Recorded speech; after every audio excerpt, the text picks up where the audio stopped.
All right, so we wanted to thank the Carsey-Wolf Center for hosting this event in coordination with the Media Fields Journal Conference entitled Zones of Mediation. On behalf of the conference organizers, we just wanted to express how thrilled we are to have Jessica Woodworth, co-director and co-writer of the film Altiplano, here with us today. So thank you so much, Jessica, for joining us today and having this conversation. Thank you. It's a pleasure and an honor to be here with you virtually. Yes.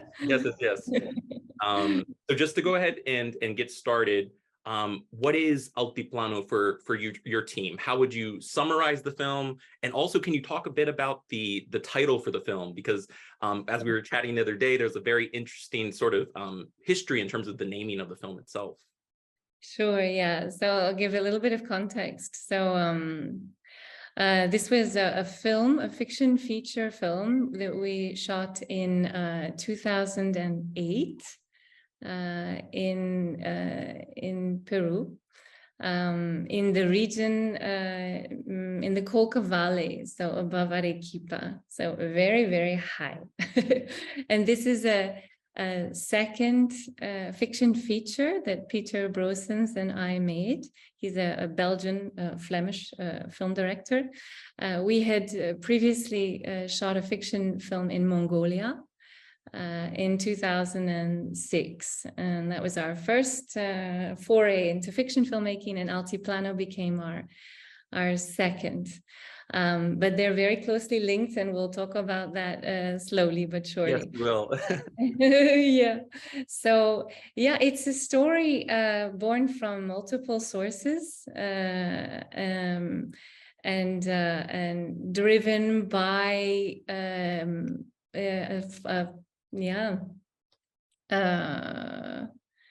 rage, conviction that cinema has a part to play in dialogue between and amongst all of us.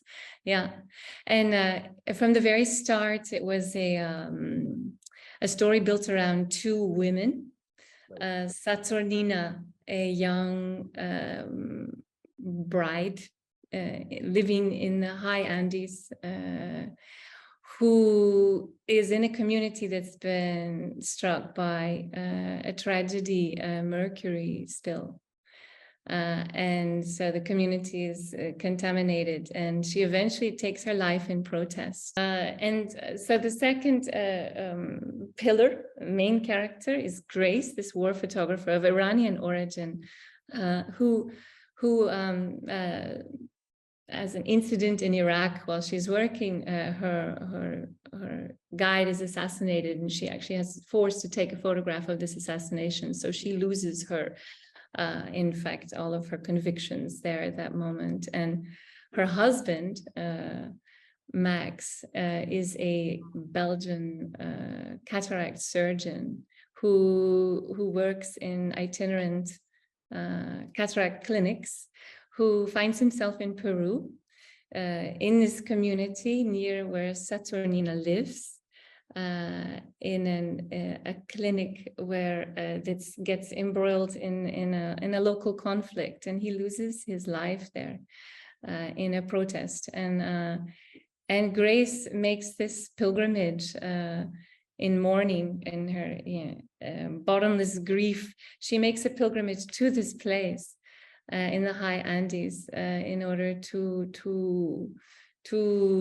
resolve this mourning process. And in effect, these two characters, Saturnina, who's drifting around as a restless spirit at that point, and Grace, who's on her pilgrimage of mourning, they cross.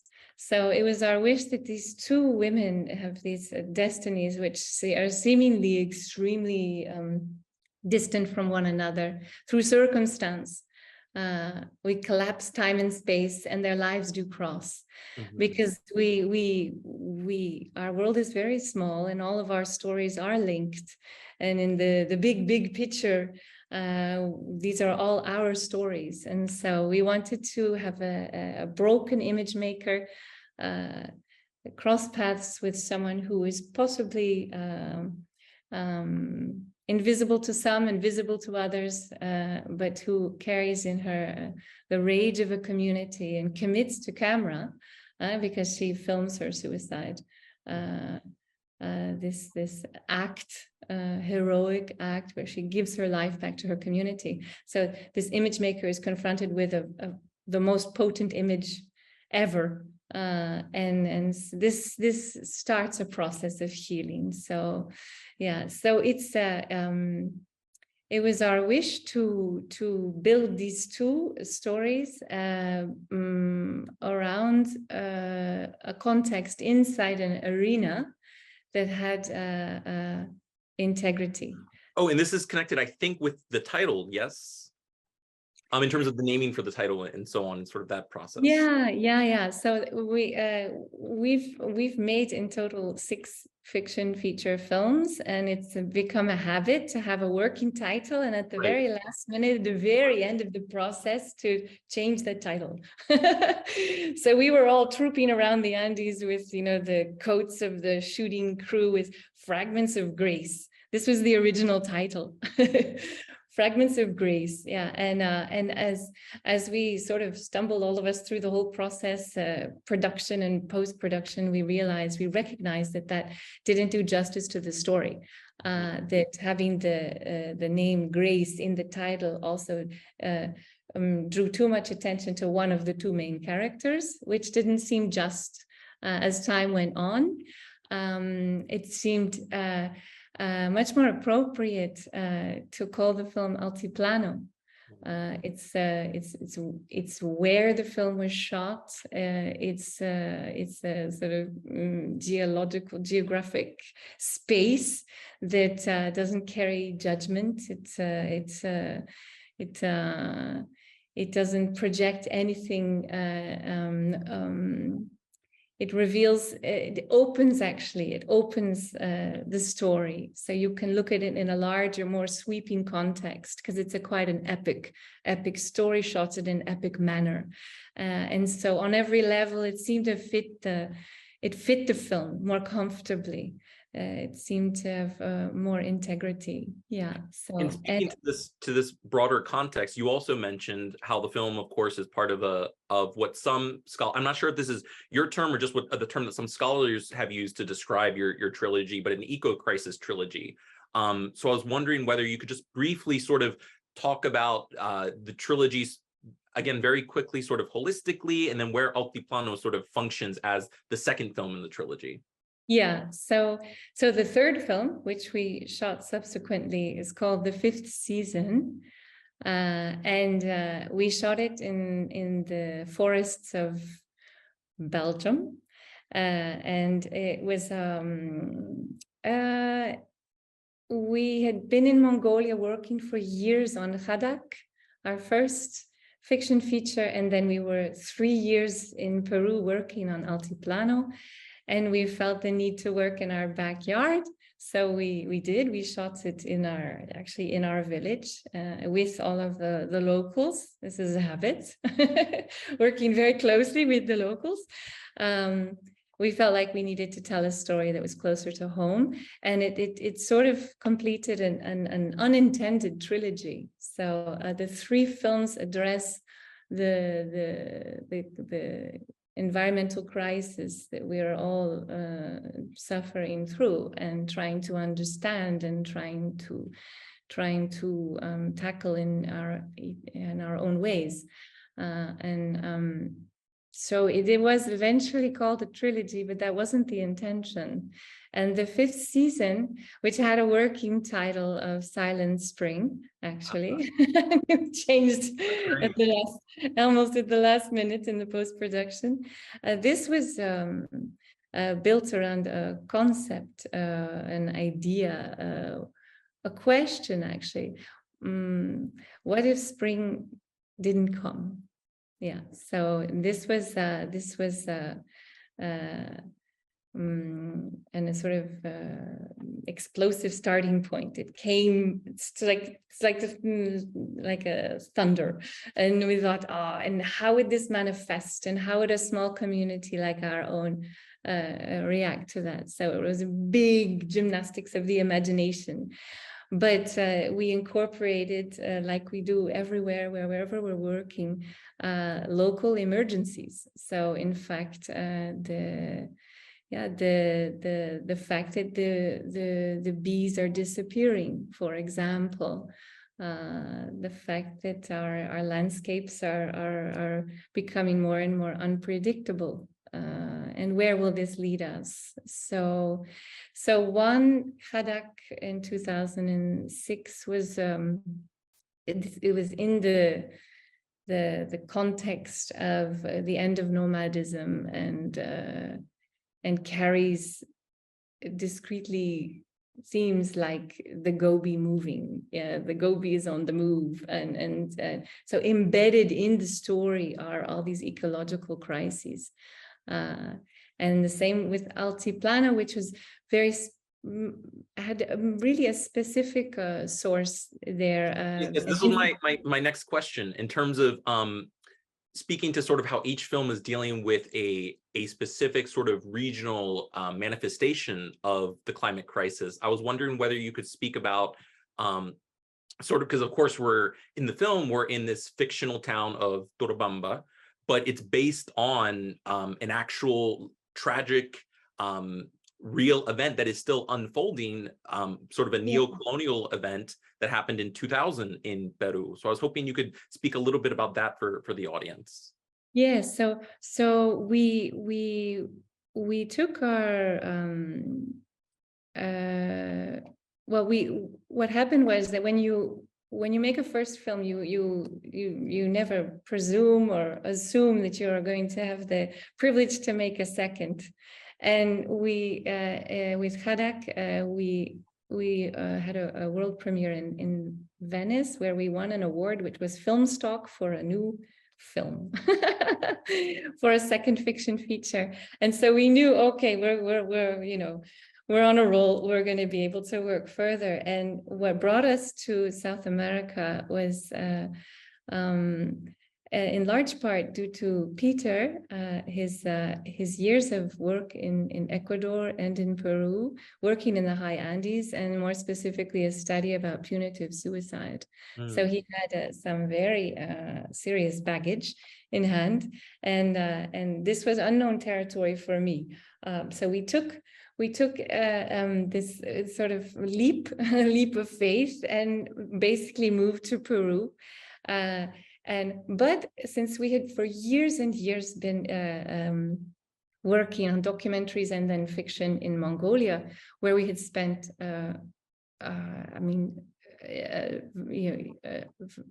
lot of time researching the mining industry. Mongolia is a bit of an El Dorado as well. And in that case, we're talking about uranium, gold, copper, coal.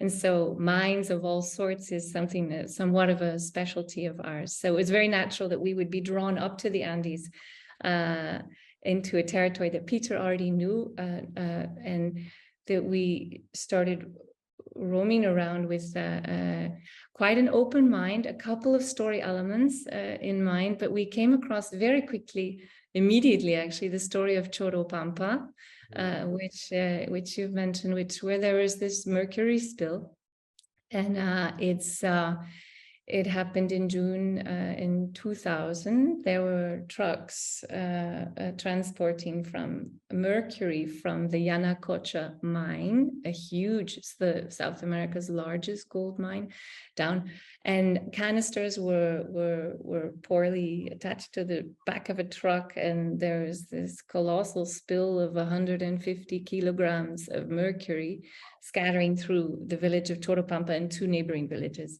And of course, the local people didn't know what it was and gathered it, kept it, played with it, stored it in little vials under their pillow.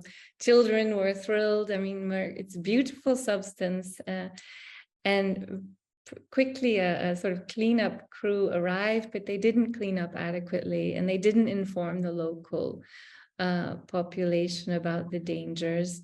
And it's very well documented in documentaries. We saw documentaries about it. You can find them easily online immediately. You just look up Choro Pampa, and the whole tragic tale is there for all to see. And that this this tale was so heartbreaking. And then when you learn that the mine Yanacocha, which is an American, it's part of Newmont Corporation, is didn't handle it well, and still still to this day it remains an unfolding tragedy with a very overcrowded cemetery, and everybody in the community suffering terribly from this spill.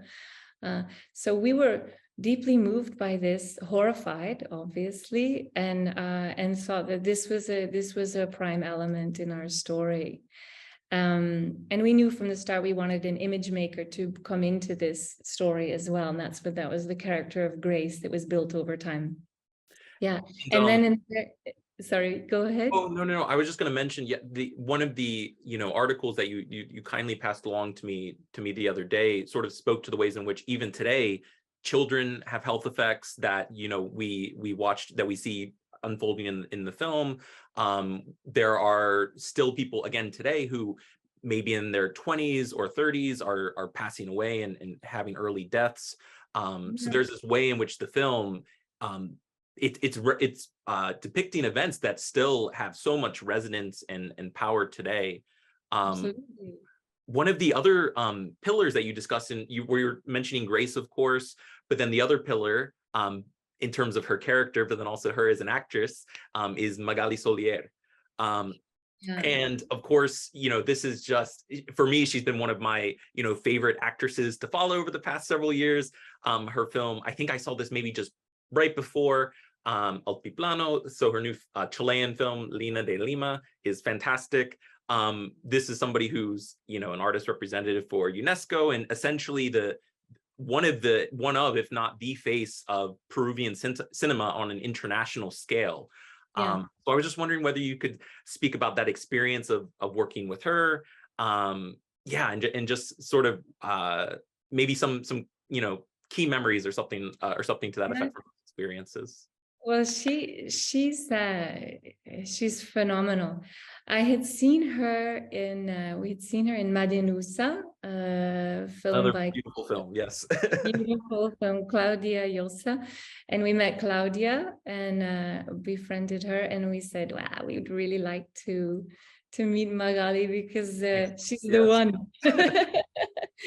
So we met in Lima, and I think even in probably our first trip there, and immediately we connected and had a very, very warm and trusting dialogue from the start. And she sensed that we were careful and cautious and aware of the minefield of the themes we were looking at, and but very she felt like we were very open-minded, and so she just tumbled into it with us. So I also told her from the start, I said, the character of Saturnina is something that is so bold and so demanding, that really required that she be part of the construction of the character on every level, so that she had to really dig around in the darkest corners of her past and really, bring to life in the role some very frightening and heavy, and at the same time light and true dimensions. And she got it. She totally understood. And so we built it together. We spent a lot of time together. Also for for me, I thought it was very important in the village where we shot in Cibayo that we spend time there together with the women of the community and getting to know each other. And Yeah, this was actually my sort of getting at my next question in terms of obviously, as we've mentioned, each of the films in the trilogy is sort of dealing with again environmental crises that are both very regional but also planetary, right? And so I was just wondering, as you were speaking to, both yourself and Peter are a European filmmaking duo. So just speaking to some of the ethics and approaches for you that were really important coming into this, very particular Latin American, or even more specifically, like indigenous Peruvian story. Again, as we mentioned, based on true events. For me, Eduardo Galeano's famous text, "The Open Veins of Latin America," was like, in mind during each screening of the film. But yeah, if you could just speak to some of the ways in which, you approached working with, the communities in which you were shooting, maybe some of the ethical commitments or challenges, and how you navigated some of those spaces. Yeah, absolutely. Well, we're very aware of ethical challenges when you're working in a community that's not your own. How do you navigate this? At what point are you entitled to tell stories, and what's legitimate? How do you sustain some integrity, authenticity? And I mean, making films is anyway such a collective effort. So yeah, it's very much rooted in our behavior from the start, which was to approach it as a collaboration with them. So and I mean on every level. So working with anthropologists and sociologists, academics in Lima, Arequipa, reading extensively, and most importantly, spending time up in the Andes, in the region where we decided to shoot, to get a sense of these antagonisms, to attempt to understand them nominally, and to arrive at a comfort zone where we felt equipped. So we knew that every detail in the story had to be handled very carefully. We're talking about rituals and costumes and masks. I mean, this is all sacred territory, and there's this syncretism. So you have the Andean beliefs, and rituals and traditions that have to be handled carefully. There's the Virgin, who is always surrounded by the sun and the moon, for example. This is the way it is there, and so it had to be studied carefully and respectfully. So all the artisans who recreated these masks are local, and we were really strict down to the finest detail, that every little detail of everything had to be correct. The morning scene next to Saturnina's coffin, when there are 7 angels and 7 devils who are having a game of dice Right. to determine where the destiny of her soul. I mean, these are all drawn from there. This is really how it happens. The burning of the clothes, for example, the masks of the Aukis, these mountain spirits that appear at several moments in the film. So we knew that this had to be handled really respectfully, and I think, I mean, this involves dozens and dozens of people, different skill sets, and giving them really the freedom to create, propose, to challenge us at all times, created an atmosphere of trust. So it's really made with them. It's not us coming in with preconceptions, with any kind of yeah, prejudices really. So it's a way of working that we know can, we know, we're very, very aware. Also, the same in Mongolia, we're not Mongolian, but I learned, I speak Mongolian, or spoke it. Language is critical, so I had to learn Spanish Yeah, too. there's But we so many languages in the film. That's something that yeah, one really has to be mindful of. I mean, myself, I'm bilingual, but then yeah, you understand that there's just this way in which the film acts as a not only is it sort of multi-locational, we're dealing with like different temporalities, but also of course different languages across those regions and so on, and the ways in which they interact. Yeah. Yeah, and Grace, I mean, she's speaking in Farsi with her sister, and it's like, what? So I mean, it's very complex, but that is the world that we live in. I mean, how many of us have dual nationalities, speak multiple languages, and yeah, it's.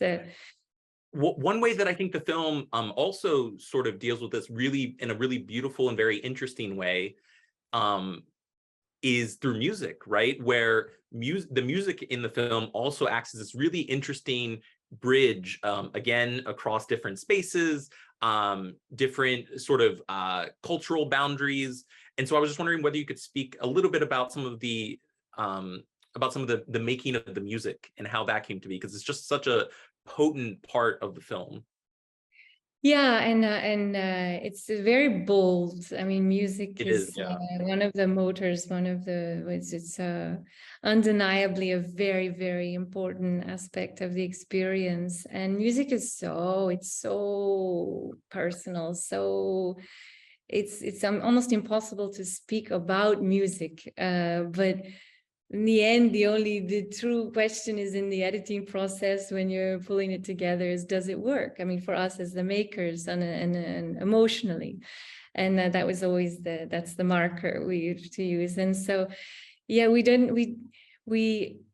had a piece in mind, Gorecki's Third Symphony, very early in the process, as well as a piece from Komitas, the Armenian composer, and Richard Einhorn, the American composer of contemporary classical music. So we had these sort of three pieces of music, which are large,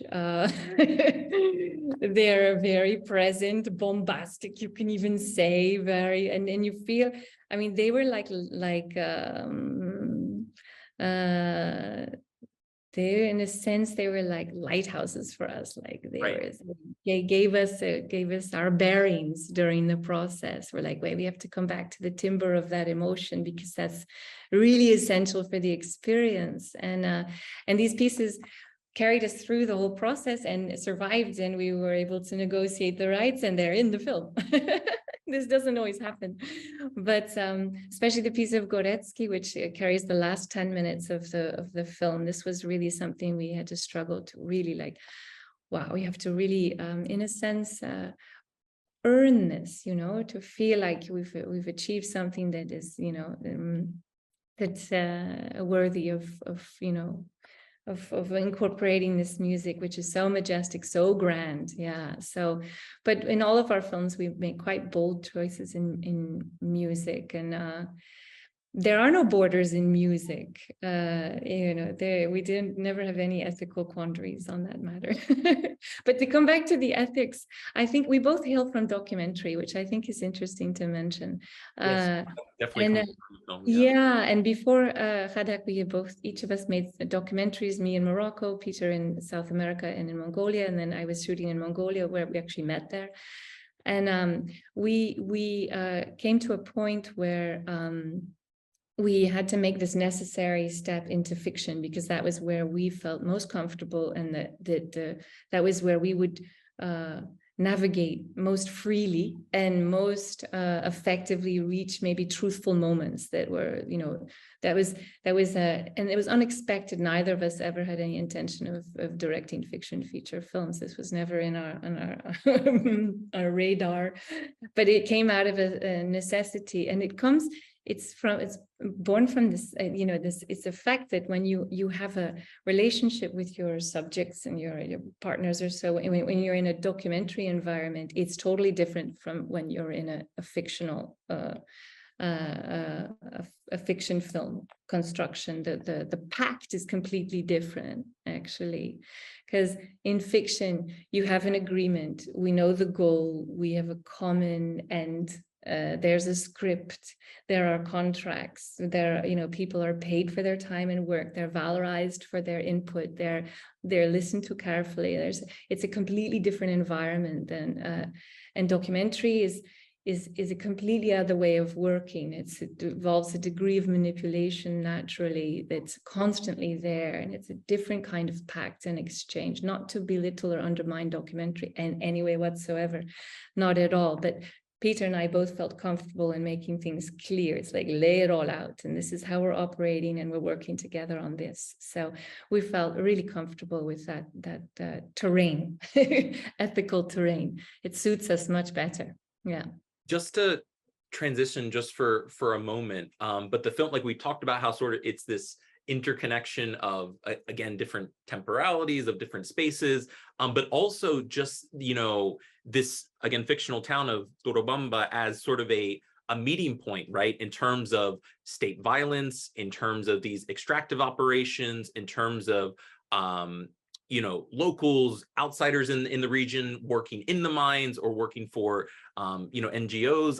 For me, one of the moments that really struck me the most recent time that I was screening the film is this moment where Max is speaking with a miner, just, saying hello and these sorts of things. But it shows that it reminds us that oftentimes there are these,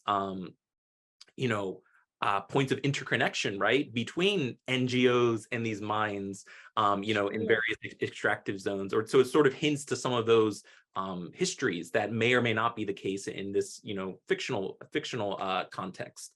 But essentially, for me, it reminds me of, Anibal Quijano's concept of coloniality, or sort of the afterlives of colonialism. So I was just wondering, like, for you, as again, this sort of this nexus point of all these different histories of various forms of either colonial or state violence, how does one approach, filming this? Like, how does one approach filming coloniality or filming the Anthropocene?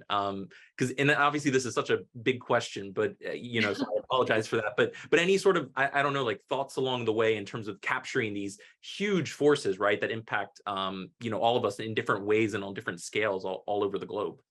And all the time. Yeah. No, well, the more specific, the better. I mean, the more precise we could be in our storytelling, the bigger the story we could tell. I mean, it's from droplets of mercury tumbling through a village, and it's itinerant eye doctors who come in, who from their local perspective are part of a larger machinery of extraction, you can say. I mean, the outsider is, I mean, the suspicions and the antagonisms are really real, and, yeah. And that brings to mind, there's one moment where the frustrated villagers who were visiting the cataract clinic leave because they start to mistrust the intentions of the doctors who are operating there, and they call they hiss as they leave the clinic, pistaco. And this is just a word dropped in the story, which is a fascinating dimension of the story. We don't explain it, but there it is. And pistaco is a sort of phenomenon. It's an old belief born from a kind of terror of the outsider. And it was this sort of mythical figure of the white man, tall, leather boots, sword. I mean, a lot of them came through there and left, centuries of destruction in their wake. But these pistaco figures are also, it's kind of a mythical figure, but it's a real fear that inhabits people's minds. And this pistaco figure is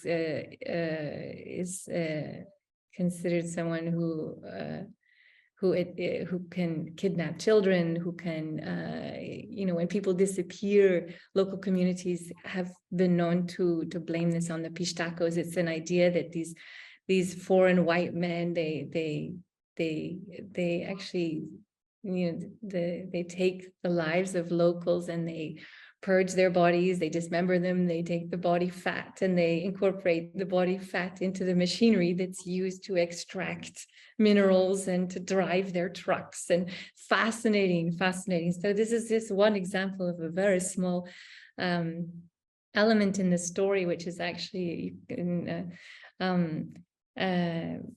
fits very naturally in the context, but leaves Max, for example, reeling, because he understands that he understands nothing of what's going on. He's naive, he's idealistic, he's there with good intentions, but he's part of a huge machinery, and he's perceived of anyway as an outsider, and outsiders have brought in general only strife and destruction, and left only so much pain and loss in their wake. And I had kind of speaking to, going back just a little bit to the extractive zone itself, right, the mine in the region. I was wondering, this was something that again struck me, was you never again, unless if I missed it, you and Peter made the decision to never show the mine. Instead, we see, trucks, right? These trucks from the mine constantly going to and from in so many scenes. Like, I was really sort of paying attention to this, and the trucks are almost omnipresent. They're always there. So I was just wondering if you could speak a little bit to this decision to never show the mine, right? Well, there are two reasons. One is it never occurred to us because actually from the point of view of the community, all they see are these huge trucks leaving like huge clouds of dust, trucks that like storm through all over the Andes, these villages, and they just come storming through. It's part of the landscape, actually, these trucks. And that was sufficient for us, because that was also sort of the point of view of the villagers. All they see is the dust and the noise and the coming and going, without participating. They're like they're passed by by these aggressive machines that never slow down also. So this is they're there all the time, they're passing all the time, day and night, and this is so violent, and just the suggestion of where they're coming from and where they're going to and what huge machinery they're part of was for us sufficient. But then the other level is that because we're so open in how we operate, the story was clear, the intentions were clear, the partners all knew what we were doing, the local partners, the co-producers in Lima. I mean, you actually, we were never granted access to the mines. We because we love visiting mines, it's something we do, but we would never have been allowed to film, never would have been allowed to film in Yanacocha in a million years. So it never even, I mean, we knew that had we had that wish, it was an impossibility. We would have had to either buy archive imagery or so, but is from the point of view of the villagers, they are never allowed near these mines either, unless they work inside them. So and it didn't seem so necessary. The canister, the mercury tells the big story as well. And I mean, the intention was really not to identify Yanacocha and Newmont and to condemn this. There are enough documentaries and about this, and investigative journalists who've worked on this, and NGOs working on this. We thought that which sort of added value could we bring, and this is in the fictional, more poetic approach and storytelling, where we thread these things together, and I think in the spirit of like suggesting that there's hope, for mutual understanding. yeah, and communication. Yeah. Something that your comments are leading me to reflect on is just the way in which, you know, again, and this will lead to sort of my next question in regards to sort of zone thinking that potentially maybe in the film, but the extractive zone, right, the mine, both in the real events that the film is you know, drawing inspiration from, as well as in the fictional film. There's a way in which the mine doesn't just stay in the mine. Like the extractive zone doesn't just stay in this one place, right? It becomes, it moves to the town. So there's this sort of permeability, yeah, between, again, this idea of like, this is where the mining happens. It happens in this space, you know, over here, away from, you know, communities and these sorts of things. And that's just not the case.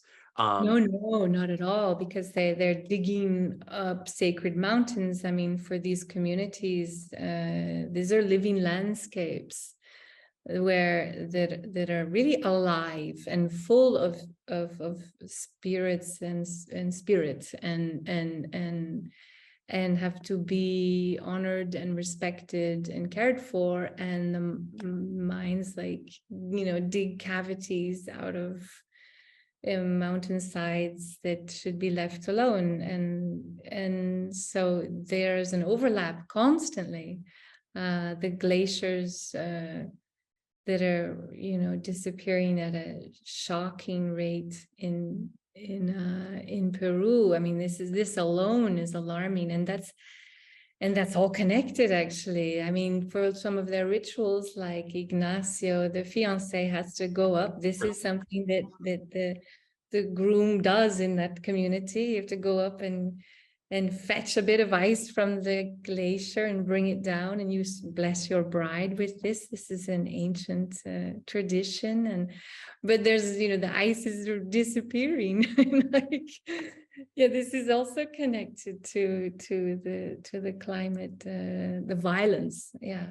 Yeah, because of course the screening is, you know, a collaboration between, you know, our amazing partners at the Carsey-Wolf Center, but then also the Media Studies journal Media Fields, in this conference that's happening the next day after the screening on zones of mediation.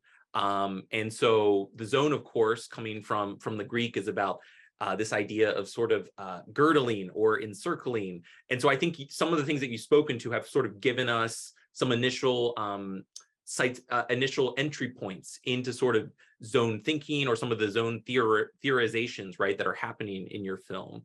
I'm not sure if there's anything else that you wanted to speak to that specifically, since you already have kind of talked through it, but yeah, is there anything else you'd like to add before we move to, I think, maybe our last question?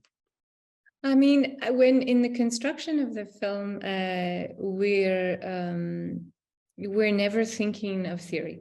Even, yeah, as screenwriters. So in the initial phase of writing and research, where it's very like nuts and bolts, practical, the pragmatics of plot and all these things, and working with the story elements and how does it all fit together, where we are so deeply embedded in details and process that we don't only after the fact reflect a little about how could that be interpreted. So we never come in with that as a conscious intention to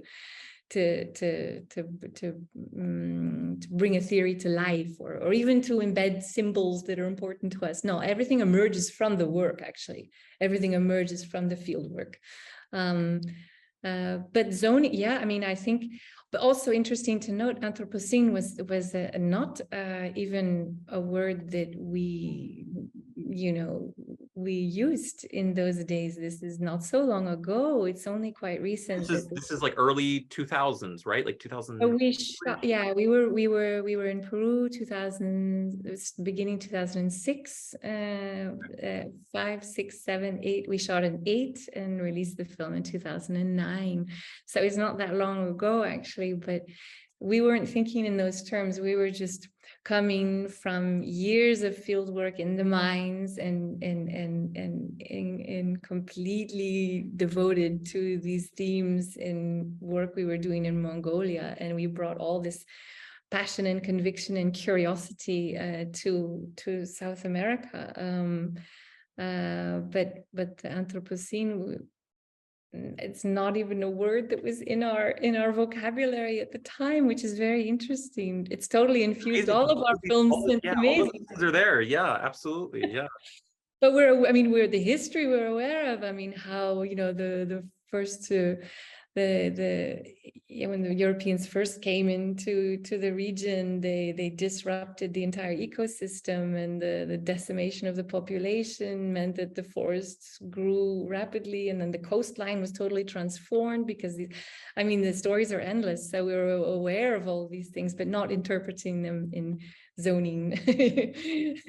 I think even what you're speaking to in regards to you know, this last point, especially about the connections between colonialism and the Anthropocene in a scholarly context, and of course, you know, there's always some, you know, scholar or thinker or philosopher who sort of said earlier versions of things, but it seems that that particular connection is something that's become a lot more emphasized and thought through within the past, you know, 7 to 8 years, maybe a bit longer. But yeah. So in certain ways, there are certain you know, aspects of the trilogy holistically that are thinking through things that are even preceding some of the really important scholarship. Thinking about, of course, Catherine Yusuf's amazing book, A Billion Black Anthropocenes or None.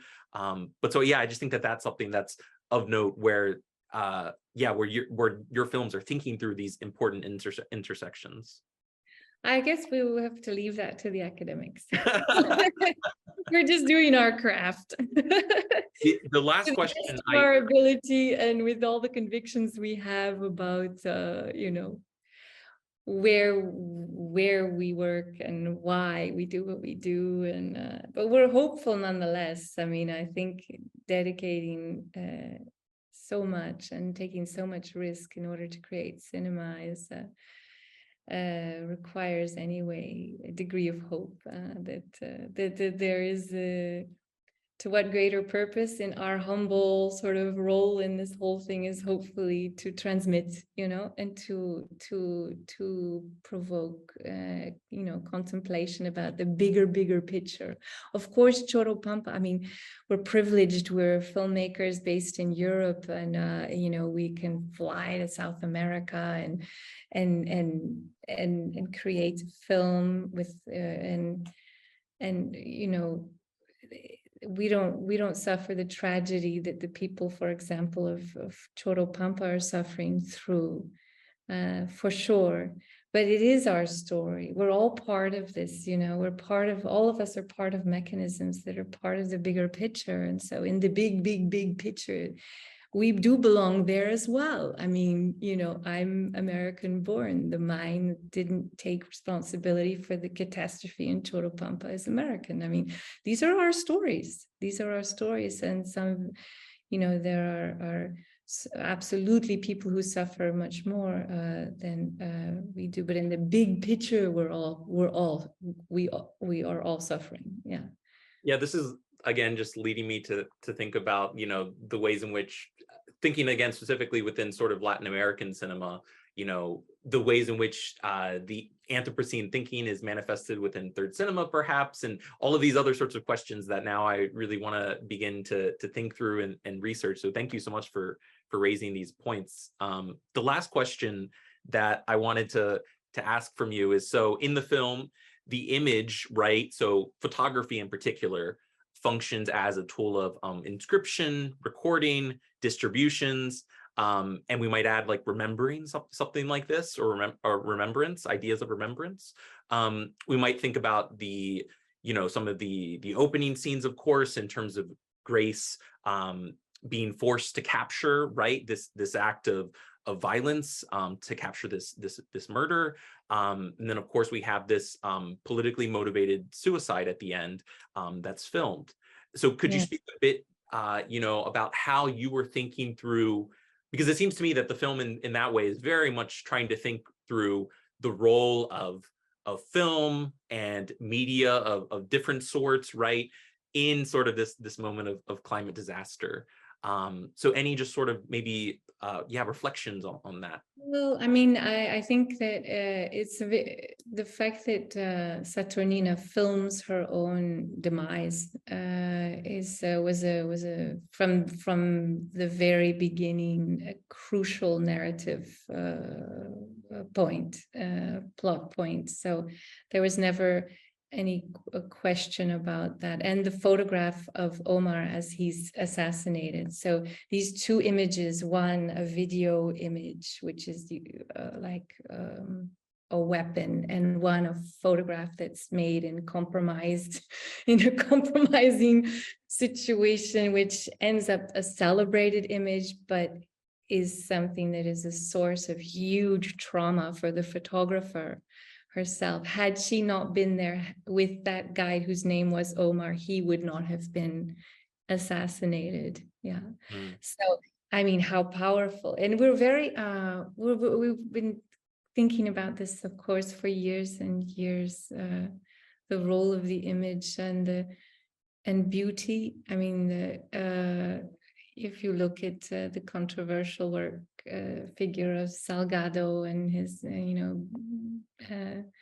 beautifying of poverty, you can say, and these are concerns of all of us image makers, but there's no denying that image making is age old. And it's used in so many multiple ways. It's an essential part of the human experience, and is a weapon sometimes, is dangerous, incredibly dangerous at others. It's a market, Yeah, I mean, I was, thinking in these past days about, all the, stories I know around me, colleagues of mine, filming poverty, for example, crossing over borders, filming the other, when are we entitled to do so, and who is entitled to do so, and who pays for it, and why, and where does it, where does this work end up? Actually, it's interesting to mention, one of the main sources of inspiration for the imagery in the film was actually Tafos. It's a series of workshops in Peru between 1986 and 1998, where local communities up in the Andes, indigenous communities, were provided with cameras and photographed their lives. And the result is it's a stunning collection and archive of black and white photography, and those photographs we actually used in the construction of some of our scenes. So we actually literally recreated them. I mean, I have it here. This is the book, you see? Yeah, yes. Right. Yes. País de Luz. And so these images are direct inspiration for some of our scenes, and these are, images shot through the lens of local people living up there, telling their own stories in their own manner, and so this, I think, it's important to mention. I think that in the case of those workshops there in those years, people were able to create an incredibly valuable document, but also their aesthetically shockingly beautiful collection of imagery. And so you have, it was a huge inspiration to us also, and it was a way, in a way, of borrowing. But okay, film is we're constantly borrowing and bringing things together. And that felt very, very, very right to recreate and rebuild images that had been lensed by people who live up there.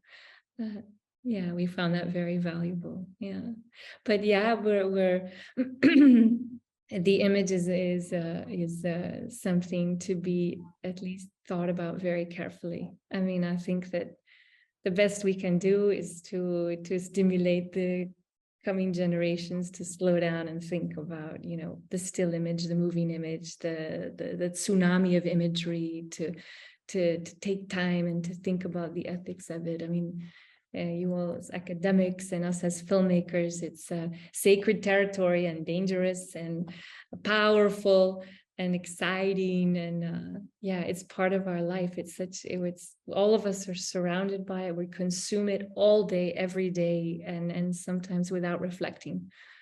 Yeah, some of your comments there are leading me to think about, we were chatting about this the other day, but the sometimes conscious, sometimes even unconscious influences of somebody like Andrei Tarkovsky in your work and these sorts of things. But these things will have to be discussed at another time.